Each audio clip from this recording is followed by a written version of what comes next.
Hello and welcome to Hyperfocus. I'm Rachel Stonecraft. Today, we are going to be discussing the infamous monster study. The monster study was an extremely unethical psychological experiment, but also an important one. The study tested whether children who stuttered were stutterers by nature or due to negative feedback. In 1938, Professor Wendell Johnson recruited grad student Mary Tudor to study this at a local orphanage. Johnson wanted to study this because he stuttered, and he believed that his stutter was caused not by genetics or biology, but by negative feedback. Apparently, he had spoken normally his whole life until the age of about 5 or 6, when a teacher told his parents that he was starting to exhibit a bit of a stutter. He soon grew self-conscious and obsessed over his speech, afraid of making any mistake.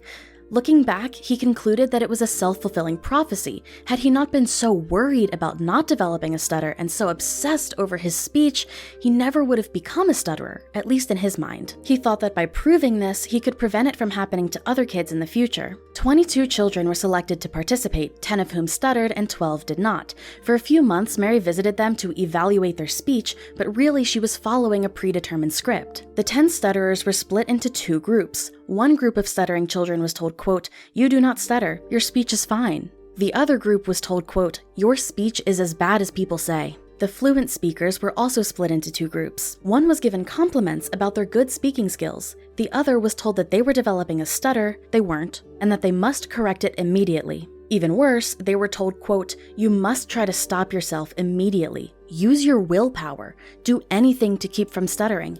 Don't ever speak unless you can do it right." The children believed that they were receiving speech therapy. In terms of how feedback affected speech, the results were mixed. But the children in Group 2A, the group of fluent speakers who were berated for their stutter, were negatively affected in other ways. Every child in this group began to struggle in school. Some of them refused to talk even to their friends or covered their faces in shame.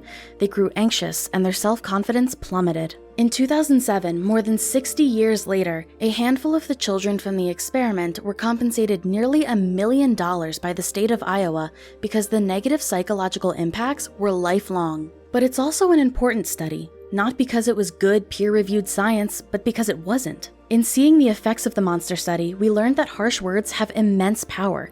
So much power, in fact, that we couldn't even continue to experiment with them in a way that is ethical. Now, Mary Tudor gets a lot of flack for this experiment, but it's important to remember that she was led by her professor who experienced something similar and wanted to prove that being treated negatively as a child was harmful. In order to prove that it had lifelong negative effects, he basically set out to induce those lifelong negative effects in other children. Mary also returned to the orphanage multiple times to help the children process what they had been through.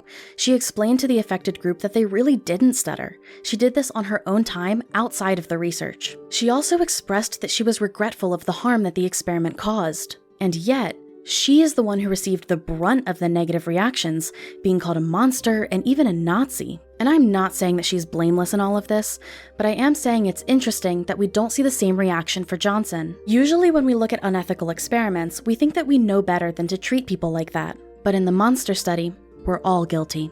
We might not be trying to make a child develop a stutter, but we all use harsh words and put labels on each other, ignorant of the lasting psychological damage that we may be doing. Thank you so much for watching, and if you enjoyed today's video, go ahead and let me know by using your kind words in the comments, and don't forget to like and subscribe for more fun facts and deep dives. I'll see you next time. Stay chaotic, babes.